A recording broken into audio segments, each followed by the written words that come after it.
I always get hair envy when I look at you. You've got the kind of messy style that I strive for, and I just can't. Oh, it just sort of happens like that. I don't really know what I'm doing with it, to be honest. Yeah. It's out of control. I'm really enjoying what I've seen. I've only seen. I'm going to just be honest. I've only seen episode 1 so far because I only saw it to me last night. But I really enjoyed it. But I just, needless to say, I mean, I'm chomping at the bit to keep going and find out kind of what happens. Is that a similar experience for you when you get scripts through for a show like this? Or I mean, and also, do you sort of get them all in one go? Yeah, it definitely is that when you get a big bunch of scripts and you start reading, yeah, you're like, whoa, I wonder what happens next. Yeah. And I think we did. I think I got like 4 of them first, and then the other 2 came after. But yeah, it's always fun when you get a new script, and especially because I think when you first read them, when you've been asked to do it and you're reading just to, for interest, and once you start, well, for me, once I start imagining myself playing the part and then thinking, oh, I can do that, then I know that I want to do the job, and then it all falls into place then. And then you get excited about it. Yeah. Because as an actor, when you're sort of taking in scripts and sort of deliberating on projects, how much does the studio behind it play into your decision? Because when it comes to like the BBC, they do crime thrillers so well that when you get a crime thriller through and you go, right, this is BBC, does that add an element of assurance or like trust in a project? Or do you ever think about who's behind it, or about the kind of characters and just the experience? Yeah, it's mostly character led, but obviously, yeah, when you see the people in Hartswood, and when you have those people behind you, you think, wow, yeah, this is going to be done well. That's obviously a huge factor. I think that's something that maybe my agent talks about more than I do, and I'm like, I want to play the parts, and he's like, okay, good, but yeah, obviously it does make a difference. Yeah, when you know who's doing it and they know what they're doing. Yeah.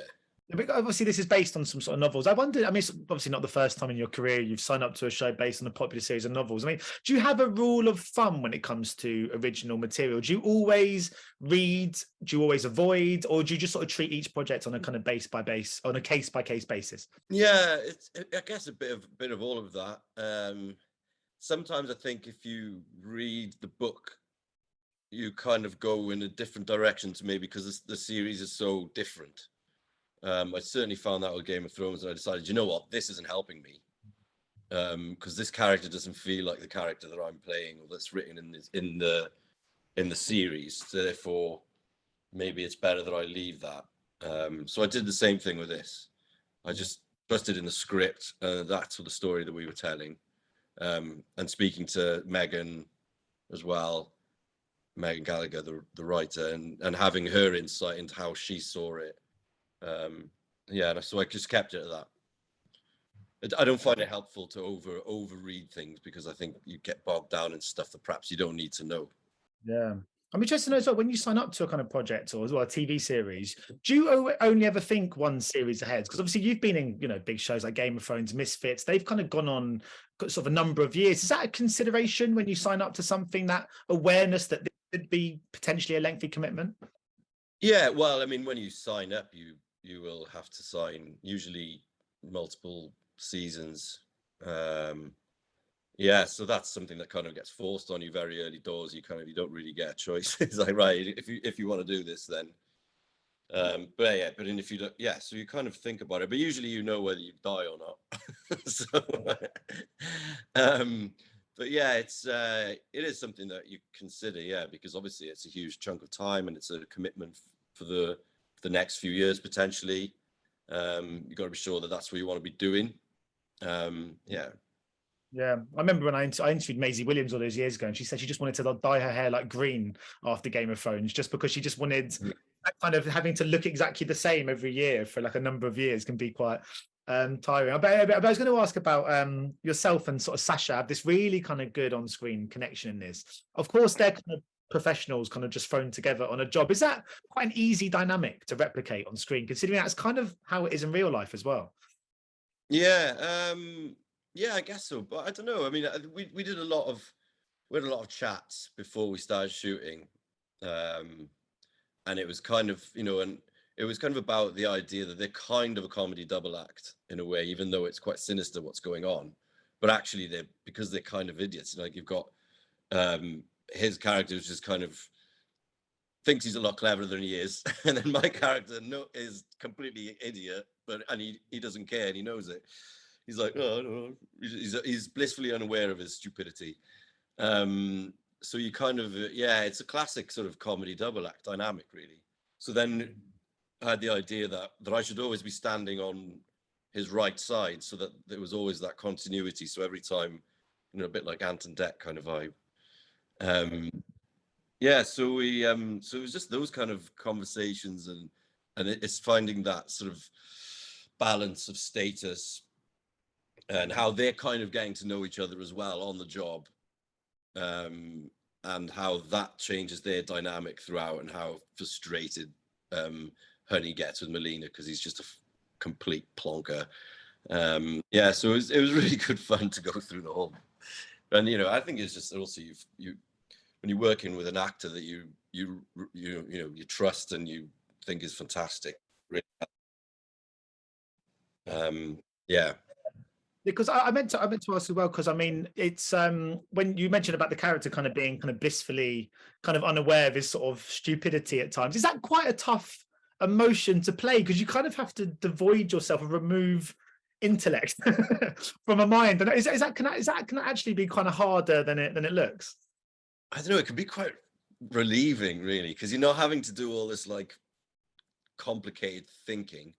So it's kind of just like, you know, I envy people like that, like, who are just completely blissfully unaware of all the trouble and everything that's going on, and they're just going through life going dee dee dee dee dee. I wish I could be like that. So it's quite nice to do that sometimes. Just be you know, not think about things too much. Yeah, I do. I spend most of my day just walking around like that. But I mean, Men Up looks another show that looks really interesting project as well. I mean, it's a drama, obviously, about the original Viagra trials in Wales.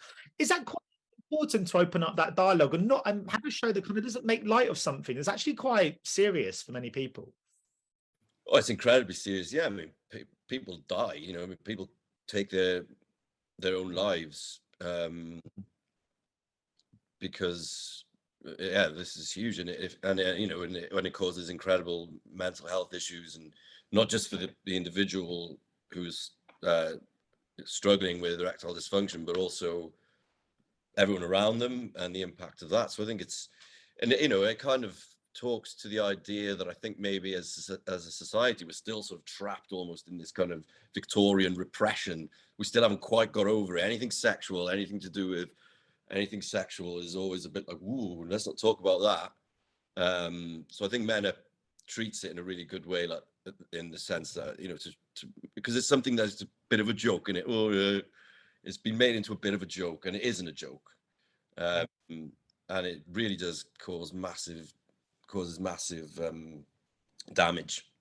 You know, and it can happen to anyone. It can happen, you know, for various reasons. And so it's great that a film's actually approaching it and its impact on mental health in general.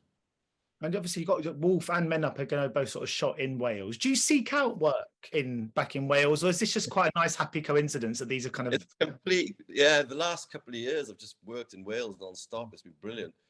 I'm in Rome now, but yeah, I thought for a bit that I was going to be exclusively shooting in Wales, but unfortunately now I've got to go and work in Rome. It's terrible. But yeah, no, it's but it's great. I've loved it. It's been so nice to get to be back home essentially, because we were based in Cardiff for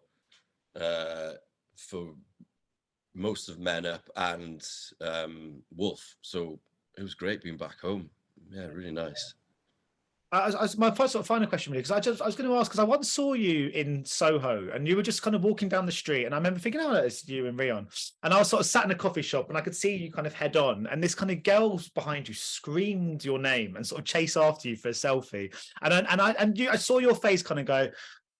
But then you very kindly turned around and had your kind of selfie taken. You were a very kind of good sport. But I remember thinking, gosh, that must be sometimes a really nice thing, but sometimes not such a nice side to this work. I just wondered, was it ever something you thought about when you began? As a young actor, I'm sure the dream was always to work, to play kind of great characters, to make great projects. But with that kind of comes fame, it comes recognition. It's kind of part well. So I just wondered if you, early on in your career, ever had to kind of reconcile with that side to this profession.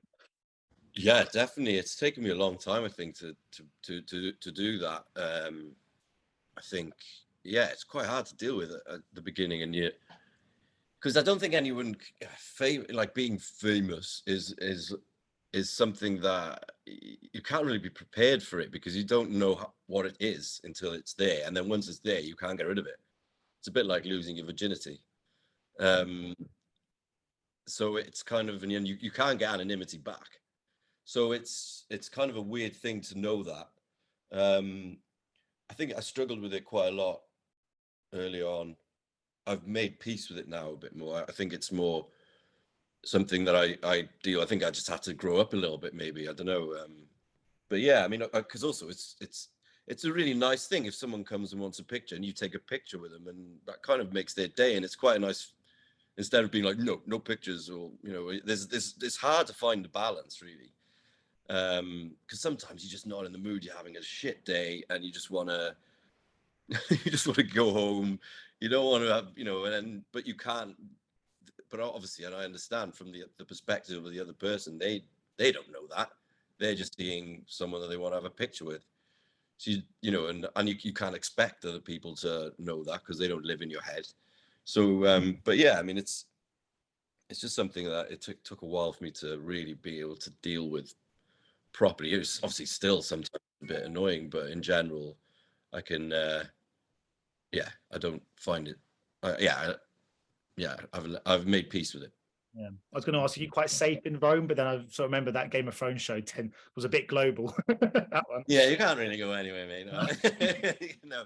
Yeah, it's weirdly. I think it happens more when I'm in places like Rome than it does in London. I don't know what. Maybe it's just a different kind of energy that I have, and maybe I'm looking around more or something. I don't know. Whereas in London, just like just getting from A to B. But yeah, maybe, I don't know. I mean, then you could very quickly become a tourist attraction in it, and that's not ideal. And it's not ideal. No. Well, more projects back in Cardiff, then go and spend back with the family. I bet there's less selfies then. Yeah, well, yeah. Thank you so much, Ian. It's been a real pleasure speaking to you. Best of luck with what you're working on now and with the release of all.